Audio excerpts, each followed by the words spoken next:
Bom, hoje eu tenho a minha entrevistada predileta aqui, minha fonte mais habitual, que é Eugênia Gonzaga, ex-presidente da Comissão dos Mortos e Desaparecidos, que vai comentar mudanças que ocorreram na Comissão dos Mortos, retirando mais uma vez os direitos aí das famílias de reaverem os restos mortais de seus queridos aí. O que aconteceu com essa medida, Eugênia? Bem, uma medida que já vinha sendo anunciada, essa atual composição da comissão já vinha dizendo que os prazos para requerimento de indenização e de busca de corpos já tinham terminado, e esses prazos, né, a gente está falando de no máximo 120 dias a partir do ano de 2004, então a gente está falando de 15 anos atrás, e eles querem dizer que a família que não pediu o corpo especificamente, né, por exemplo, a família de Rubens Paiva, né, que não tenha apresentado por escrito desejo que se encontre o corpo de Rubens Paiva, naquele prazo, naquele período, teria perdido o direito, né? Então a comissão não teria nenhuma obrigação de fazer buscas nesse sentido. Quer dizer que o Brasil continua em pleno regime democrático aí, sem... Se alguém comete um crime, essa pessoa é vítima de um crime, essa pessoa pode se abstrair e não denunciar o crime, ou o crime é uma obrigação do Estado apurar? Todo crime é obrigação do Estado apurar. Qualquer corpo encontrado na rua, o Estado tem que registrar, tem um protocolo para isso e tem que dizer as causas possíveis, apurar, né? Isso é no plano do ideal. Agora, no tempo da ditadura, nem esse plano do ideal não acontecia. Esses corpos eram simplesmente descartados, não havia nenhum tipo de papel. Na maioria dos casos, como nesse que nós acabamos de citar, como por exemplo o Rubens Paiva. Outros casos, os corpos eram esquentados, né, enterrados com nome falso para poder desviar o foco. Um ponto relevante que eu vi numa de suas entrevistas hoje é o seguinte: o Brasil ambiciona chegar ao CDE. A OCDE exige respeito ao direito internacional. As cortes internacionais já condenaram o Brasil por não cumprir aí os requisitos necessários de direitos humanos. Como é que fica esse episódio dentro dessa estratégia do Brasil entrar na OCDE?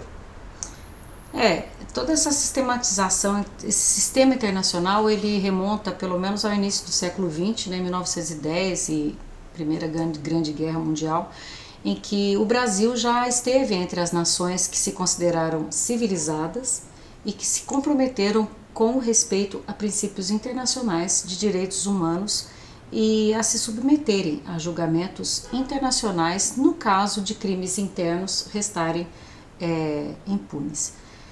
E esse tipo de obrigação é uma obrigação que é chamada de moral, né? Nenhum país externo pode impor uma penalidade para outro país. Mas esses requisitos, eles contam na hora que o país quer pleitear uma posição desse tipo, né? Fazer, por exemplo, parte do Conselho Superior da ONU ou da OCDE. Então, eu não sei o que é que o Brasil pretende, né? Descumprindo decisões internacionais que ele se obrigou a cumprir. Eu estou falando de 1910, mas inúmeras vezes o Brasil reiterou essa sua posição, e principalmente durante a Constituição Brasileira de 88, ele assumiu o compromisso, né, de respeitar os compromissos internacionais em temas de direitos humanos. E ele definitivamente, nesse tema, não está respeitando. Eugênio, eu queria abordar um outro tema que já era para ter abordado algum tempo atrás. Recentemente morreu o Gugu, apresentador, causando aí uma comoção nacional, e foi colocado como um dos pontos de inflexão na carreira dele uma ação do Ministério Público que tirou do ar durante uma semana. Você foi autora da ação. Eu queria que você analisasse um pouquinho aí o comportamento da mídia e os riscos que a própria mídia passou a ter com a falta de uma regulamentação nessa área das concessões públicas. Acho que é bom lembrar que esse caso do Gugu não se referia exatamente à banheira do Gugu, né, que era uma situação vexatória, colocada ostensivamente todo domingo, né, na hora do almoço na casa das famílias, mas ele foi além. Ele, não satisfeito com a audiência, ele simulou uma entrevista com integrantes do PCC que apontavam armas, né, 3 horas da tarde na casa das pessoas, dizendo que iam matar o padre Marcelo e outras personalidades. E na época eu estava nessa área da cidadania e eu simplesmente fiz uma interpelação. Eu falei, bem, se for verdade, o senhor contribuiu para o crime de ameaça, porque a ameaça só se concretiza quando chega ao conhecimento da pessoa ameaçada.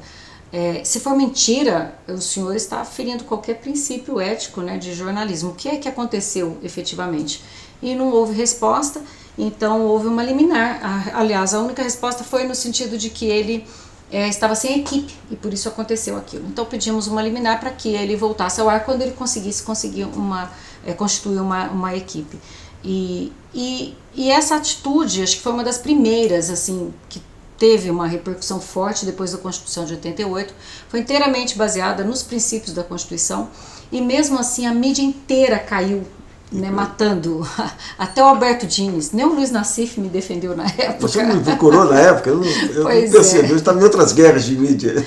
Pois é, mas foi considerada como se fosse uma censura, né, e a incompreensão a respeito desses freios e contrapesos, né. A liberdade de expressão existe para que o público tenha acesso à informação. É só por isso que existe o direito à liberdade de expressão. Então, quando você pega o início da regulação de rádios, das concessões públicas, eu dou uma concessão pública, você tem que devolver em troca produtos culturais e tudo.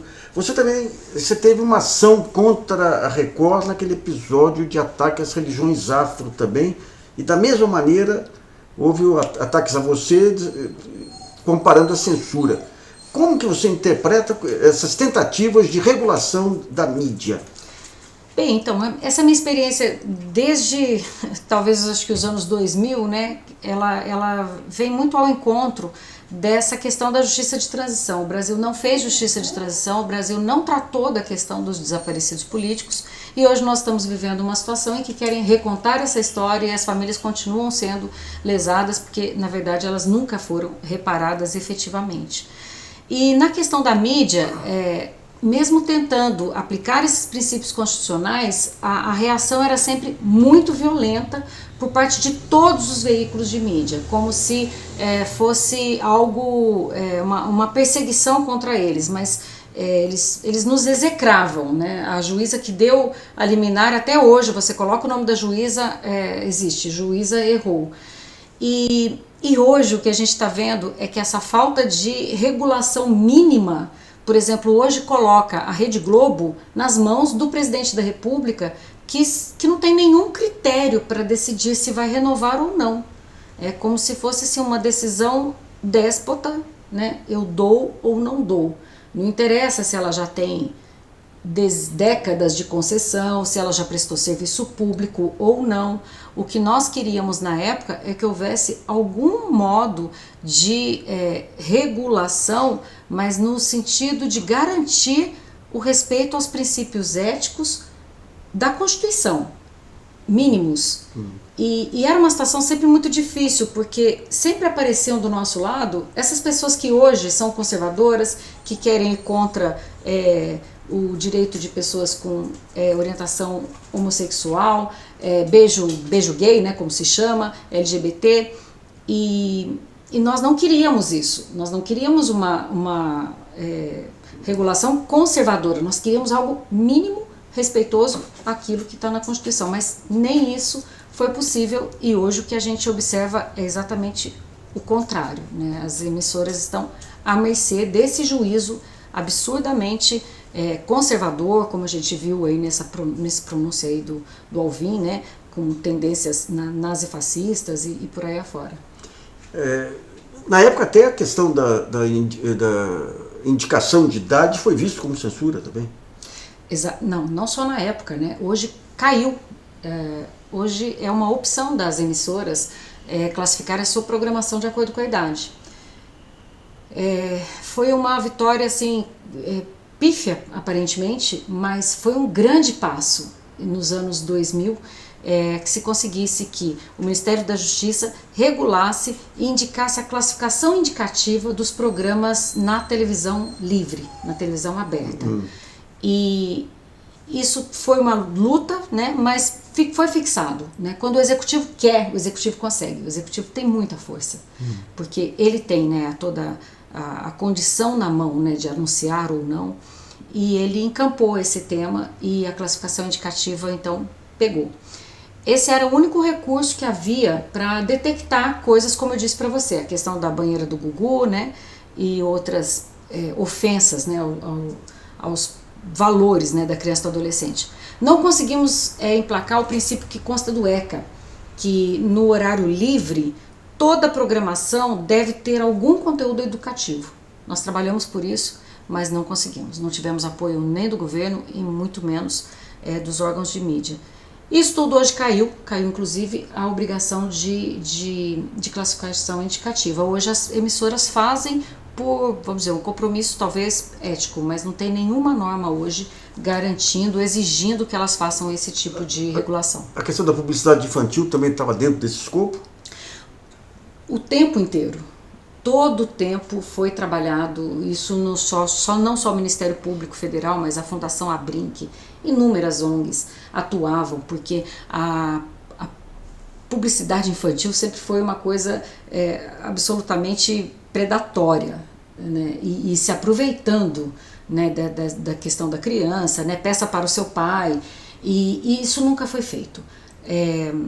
E ainda mais agora, com essa queda da classificação indicativa, isso também tornou-se ainda mais difícil. Agora eu tenho lido, né, mensagens e matérias no sentido de que o governo atual quer promover essa classificação da propaganda. Porém, o que a gente sempre tem medo é que quando se fala em regulação e quando nós estamos diante de governos autoritários, extremamente conservadores, é muito possível que essa regulação venha a consistir em discriminação em relação a direitos individuais. Eugênia, toda morte tem que ser pranteada, efetivamente, tem que ser respeitada, mas como é que você analisa a comoção nacional com a morte do Gugu? Um fenômeno, né, sociológico que eu realmente... Não, toda morte tem que ser... Ele não era uma pessoa má, eu acredito, né? Mas efetivamente não foi uma pessoa que fez um bem para o país. Por mais que as pessoas talvez tenham se divertido, mas eu que acompanhei aqueles quadros que eram exibidos, era uma ofensa ao horário livre. Aquilo não guardava nenhuma relação ética com uma televisão pública. Em algumas ações que eu entrei, eu cheguei a ser entrevistada acho que o Heródoto Barbeiro, né? E foi interessante, porque ele me entrevistou na TV Cultura, foi uma entrevista muito light. Depois na CBN ele me espinafrou, né? Eu ainda não entendia muito bem a diferença dos veículos, né? Precisava amadurecer um pouco mais.